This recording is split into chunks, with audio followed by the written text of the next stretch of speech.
ध्यान से चलो, ध्यान से चलो। ये है फिलाडेल्फिया के एक इलाके केंसिंगटन का रोज का नजारा। यह है ट्रैंक नाम के ड्रग का असर, जिसे अक्सर ज़ॉम्बी ड्रग भी कहा जाता है। ये लोगों को ऐसा दिखाता है जैसे वो जिंदगी से कट चुके हों, जैसे वो यहाँ है ही नहीं। लोग यहाँ आते हैं और फिर ज़ॉम्बी बन जाते हैं।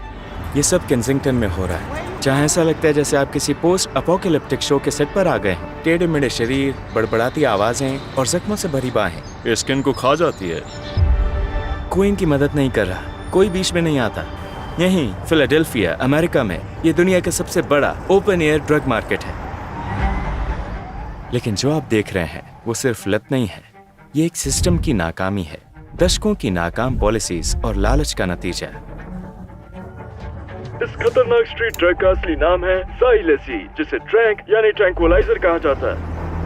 इस बाजार में लोग खुलेआम ड्रग्स खरीदते और इस्तेमाल करते हैं, बिल्कुल भी छुपाने की कोशिश नहीं करते। बेहद गरीबी, बेघर जिंदगी, नशा और मानसिक समस्याएं, ये सब कुछ अमेरिका की सबसे मशहूर सरकारी इमारतों से बस कुछ मिनट की दूरी पर है, ठीक अमेरिकन ड्रीम की धरती पर। यह है अमेरिका के एक महान शहर का उत्तरी उपनगर।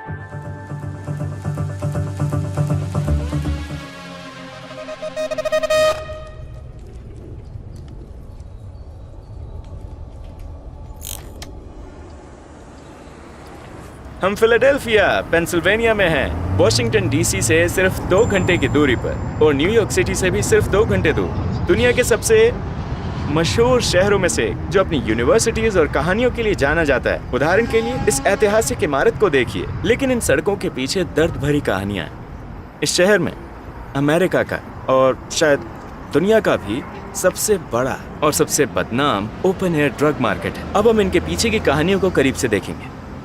अफीम से लेकर ट्रैंक तक इस कहानी की शुरुआत हजारों साल पहले हुई थी, जब अफीम का इस्तेमाल पारंपरिक दवाओं में होता था। फिर 19वीं सदी में ब्रिटिशों ने इसे एक उपनिवेशिक हथियार की तरह इस्तेमाल किया। चीन में ड्रग्स भर दिए, जिससे अफीम युद्ध शुरू हुआ। इन युद्धों का अंत जबरदस्ती के समझौते से हुआ, जिसमें चीन को हांगकांग ब्रिटेन को सौंपना पड़ा। फिर आया 20वीं सदी का दौर, जब दवाएं नशे का जरिया बनी और तबाही का कारण। अमेरिका का नंबर 1 सार्वजनिक दुश्मन नशे की लत, हेरोइन, कोकीन और लत ने पूरी दुनिया को चपेट में ले लिया। Don't do drugs. Stop it. Get some help.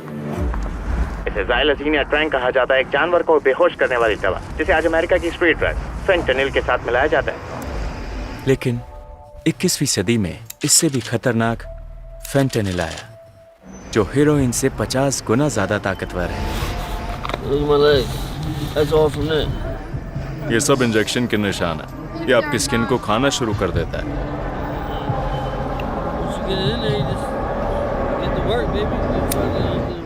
जो चीन से आए केमिकल कंपाउंड से बनता है और मैक्सिकन कार्टेल इसे जानलेवा ड्रग में बदल देते हैं और फिर इसकी अमेरिका में तस्करी होती है।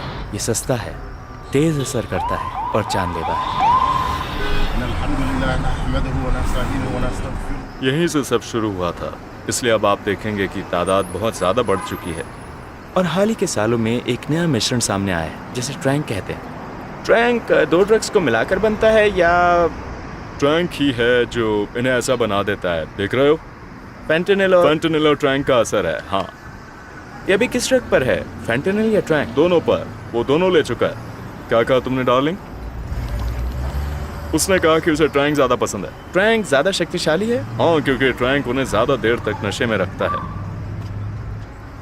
ट्रैंक, फेंटनिल और ज़ाइलेसिन का कॉम्बिनेशन है। एक पशु ट्रैंक्विलाइजर, जिसे घोड़ों जैसे जानवरों के लिए बनाया गया है, इंसानों के लिए बिल्कुल भी नहीं। इसका नतीजा विनाशकारी है। तो हम इस वक्त एक संस्था के साथ हैं, पेंस रॉक प्राइमरी केयर। अगर कोई ड्रग्स छोड़ना चाहे तो आप उनकी मदद करते हो? हाँ। कैसे मदद करते हो? क्या आप उन्हें घर या रहने की जगह देते हो? हम उन्हें हाउसिंग प्रोग्राम या किसी शेल्टर में शामिल होने में मदद कर सकते हैं। हमारी पहली कोशिश होती है कि पहले उन्हें ड्रग्स से बाहर निकालें। मतलब सबसे अच्छा है कि वो इनपेशेंट ट्रीटमेंट लें। अब जो ड्रग है वो पहले जैसा नहीं रहा। लोग डिटॉक्स या रिहैब जाते हैं, लेकिन फिर भी ट्रैंक से बीमार ही रहते हैं। क्योंकि अस्पतालों और रिहैब सेंटर्स को नहीं पता कि इसका इलाज कैसे किया जाए, इसीलिए आजकल बहुत लोग रिहैब जाने से हिचकिचाते हैं। हाँ, जो लोग नहीं जानते कि ट्रैंक और फेंटेनिल क्या होते हैं, उनके बीच क्या फर्क है, तो फेंटेनिल एक ओपिएट है। ये हेरोइन जैसा है लेकिन बहुत ज्यादा ताकतवर। सस्ता भी है। हाँ, ये बहुत सस्ता है। क्योंकि इंसानों ने बनाया है। बिल्कुल सही। इसे इसी मकसद से बनाया है। बिल्कुल। यहाँ देखो, ये इसी का असर है। तो ये असर किस ड्रग का है? ये तो बिल्कुल ट्रैंक का असर है। ट्रैंक मिक्स होता है? हाँ, ये फेंटेनिल के साथ मिक्स होता है। लोग दूर दूर से यहाँ ड्रग लेने आते हैं, वो ड्रग के दाम बढ़ा देते हैं। जब लोग एडिक्ट हो जाते हैं तो कहते हैं चलो केंसिंगटन आकर सस्ते में ले लेते हैं, और फिर वो यहीं फंस जाते हैं। भगवान ही जाने वो कितनी देर तक यहीं रहते हैं। ये ड्रग एडिक्शन से लड़ाई है। तो ये ड्रग एडिक्शन से जूझ रहा है। तुम्हारा पसंदीदा ड्रग क्या है? हेरोइन और फेंटेनिल। हेरोइन और फेंटेनिल।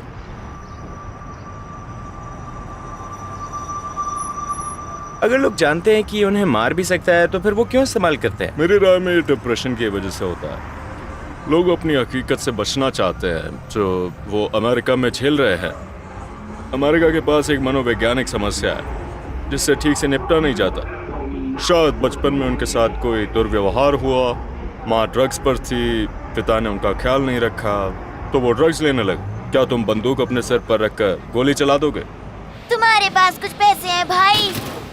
2023 में फिलाडेल्फिया में 1400 ड्रग संबंधित मौतें हुई, जैसे अमेरिका पर कोई जंग लड़ी जा रही हो। ये मौतें सिर्फ ड्रग्स की वजह से हैं। लोग दूर दूर से आते हैं क्योंकि ये एक खुला मार्केट है जहां दुनिया के सबसे खतरनाक ड्रग्स मिलते हैं। ये जानलेवा है। ये केंसिंगटन है। मुझे नहीं पता लोग यहाँ कैसे रहते हैं। शायद यहाँ की दुकानें भी जल्द ही बंद हो जाएंगी। कहते हैं यहाँ घर सस्ते हैं क्योंकि कोई यहाँ रहना ही नहीं चाहता। भले ही पुलिस मौजूद है, फिर भी रात में हालात डरावने हो जाते हैं।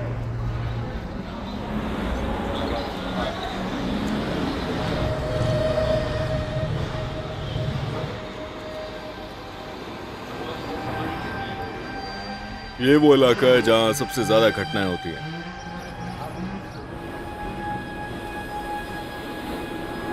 यहाँ 24 घंटे पुलिस होती है, हमेशा रहती है। उनका काम है इलाके पर नजर रखना और हिंसा कम करना। फिर भी हिंसा होती है। हिंसा इसलिए है क्योंकि यहाँ बहुत भीड़ है। मैं कह सकता हूँ कि यहाँ हर एक पुलिस के पीछे लगभग 30 लोग हैं। आप बहुत से ड्रग्स लेने वाले लोग देखोगे। यहाँ सबसे ज्यादा लोग अपने ड्रग्स लेने आते तो हैं। वो अलग अलग जगहों से आते हैं। हाँ, वो हर तरफ से आते हैं। वो कहीं से भी आ सकते हैं।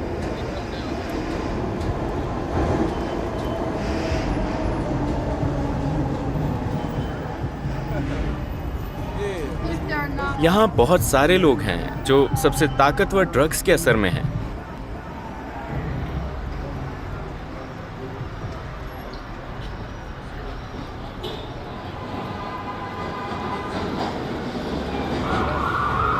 यहाँ है। इसे ज़ॉम्बी लैंड कहते हैं। क्यों कहते हैं? क्योंकि लगातार ड्रग्स के इस्तेमाल ने उन्हें तोड़ दिया है, जिससे वो झुक कर चलते हैं। सोचो ये ड्रग्स कितने ताकतवर हैं और इस पूरे समुदाय को कितना बर्बाद कर चुकी है। उसके साथ क्या हुआ? तुम ठीक हो स्वीटी? तुम ठीक हो? तुम्हें मदद चाहिए? तुम ठीक हो? हाँ, वो ठीक है। वो भी ठीक है। ये कोई नॉर्मल जगह नहीं है जहां से आसानी से निकला जा सके, खासकर दुनिया के सबसे अमीर देश के किसी इलाके में।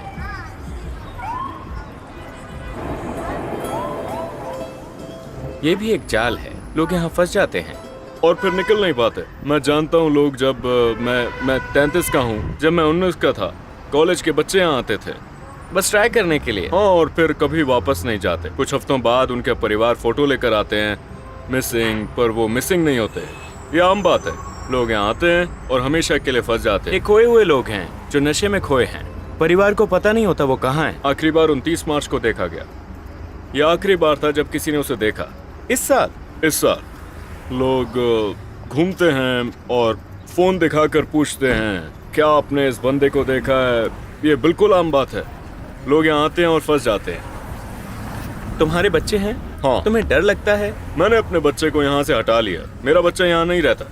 तो तुम यहाँ नहीं रहना चाहते? नहीं, बिल्कुल नहीं। मुझे यहाँ से जाना पड़ा। यहाँ रहना कोई ऑप्शन नहीं है। पर केंसिंगटन पहले एक खूबसूरत जगह थी।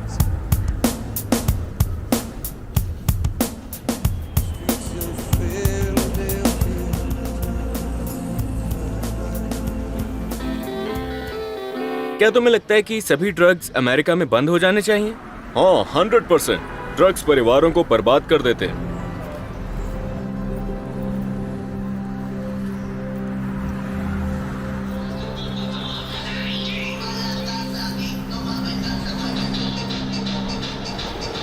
तुम इसी इलाके के हो? जन्म और परवरिश यहीं हुई है दोस्त, पूरी जिंदगी। इन्हें किस ड्रग ने मारा है? तुम यहाँ $2 में भी कुछ खरीद सकते। $2 में ड्रग्स? हाँ, $2। इतना सस्ता क्यों? ये हर जगह। हाँ, यहाँ हर जगह ड्रग्स मिलते हैं। ये बहुत सस्ते हैं। यहाँ से लोग हैं जिनके पास $1 के ड्रग्स है। लोग इस बात को नहीं जानते, सरकार ही से सप्लाई करती है। सच में? हाँ, सच में सरकार ही सप्लाई करती है।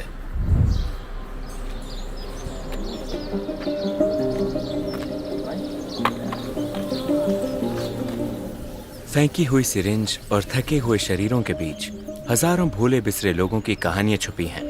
मेरा नाम जॉन है। मैं 18 साल से ड्रग्स ले रहा हूँ और पिछले 3 सालों से जब भी मैं इंजेक्ट करता हूँ। अब देखेंगे मेरे पैरों पर भयानक घाव हैं। ये बहुत बुरा है, मुझे अस्पताल में होना चाहिए। उन्होंने 15 बार मुझे भर्ती करने की कोशिश की पर वो मेरी मदद के लिए कुछ नहीं कर पाए। मेरे पैरों पर मक्खियाँ घूमती रहती है। उन्हें मेरे बैंडेज और जीन्स और बाकी कपड़ों से इन्फेक्शन की गंध आती है।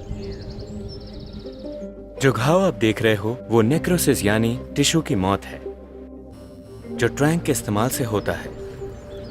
भाई तुम्हें अस्पताल जाना चाहिए। मुझे पता है, मैं भी यही कह रहा था। मैंने अस्पताल में रहने की 15 बार कोशिश की पर वो मेरी उल्टी रोकने के लिए कुछ नहीं कर सके। मैंने अब उम्मीद छोड़ दी है कि कोई मदद करेगा और मान लिया है कि यही चीज मुझे मार देगी। और जैसा भी है अब मैंने इसे स्वीकार कर लिया है। तो अगर फेंटेनिल असली समस्या नहीं है तो क्या है? नहीं, ये ज़ाइलसीन या मेटाडर्मिडीन है। ये कोई नया केमिकल है जो अब मिला रहे हैं। अब हर चीज़ में ट्रैंक मिला होता है। कुछ मामलों में ये इंजेक्शन के जख्म बिगड़कर गैंग्रीन में बदल जाते हैं, एक खतरनाक इन्फेक्शन जो टिश्यू को सड़ाने लगता है और अक्सर पैर काटना पड़ता है। अब तुम क्या करने वाले हो?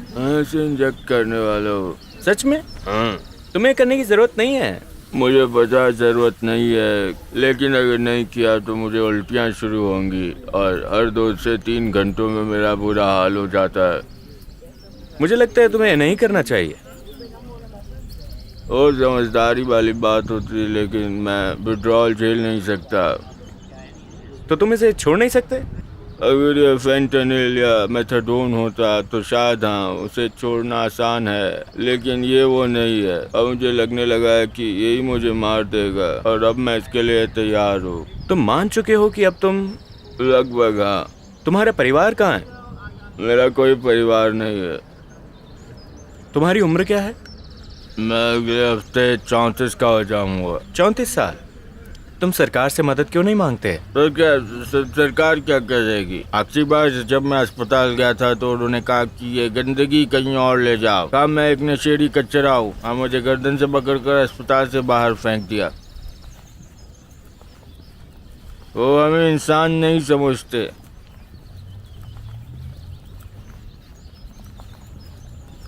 फिर मैं अपना पैर ऊपर करता हूँ ताकि नशा थोड़ा ज्यादा असर करे। तो इससे तुम्हारा दर्द कम होता है? तो अब तुम्हें अपने पैर महसूस नहीं होते? मैं अपने पैरों को हिला भी नहीं सकता। मेरे पास इंजेक्शन के लिए नसें भी नहीं बची। क्या आपके पास और कोई सवाल है? ये बहुत मुश्किल है यार। मैं जो देख रहा हूँ उससे सदमे में हूँ। मैंने कभी नहीं सोचा था कि ऐसा कुछ देखूंगा। वो आदमी बिल्कुल सुन्न था, बेहोश। आपने उसके पैर देखे? कोई उसकी मदद नहीं कर सकता, ना अस्पताल, ना पुलिस, ना कोई संस्था। उसका पैर कट जाएगा, वो कभी भी मर सकता है। वो खुद भी हार मान चुका है। उसका कोई परिवार नहीं है। वो ड्रग्स के जाल में फंस गया और एक बार इसमें फंसे तो बाहर निकलना नामुमकिन है। इसलिए आपको हमेशा भगवान और अपने परिवार के करीब रहना चाहिए। अगर वो इलाज नहीं कराएंगे ताकि खून फिर से बह सके तो उनका अंग काटना पड़ेगा। ठीक है, तो जैसे कि आप लोग देख सकते हैं, ये ज़ाइलोसिन का असर है। ये स्किन को गलाता है क्योंकि इसे इंसानों के लिए नहीं बनाया गया। ये ट्रैंक है। हाँ, ट्रैंकुलाइजर। अब इसके साथ क्या होगा? सबसे बुरा हुआ तो उसका हाथ काटना पड़ेगा। ये देखो, इसका हाथ काटने की नौबत आ सकती है।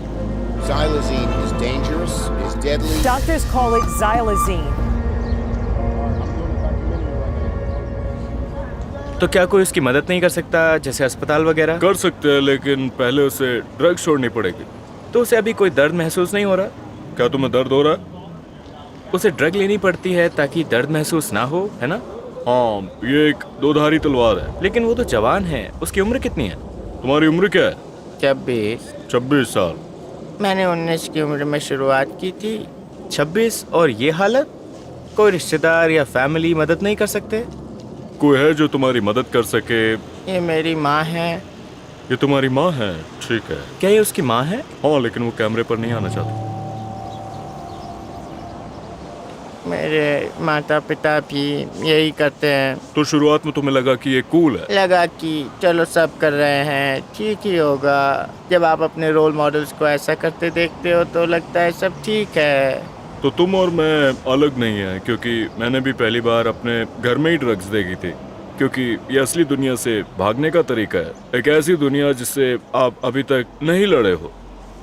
हाँ, वही इसलिए बेहतर है इससे पूरी तरह दूर रहना। हाँ, सच में, क्योंकि हालात बहुत जल्दी बिगड़ जाते हैं सब कुछ, और सबको खोना बहुत आसान हो जाता है।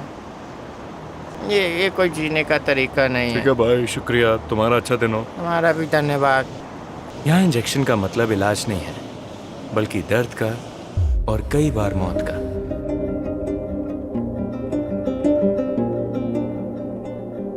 चैनल को सब्सक्राइब करें और कनाडा से अगले एपिसोड के लिए जुड़े रहें।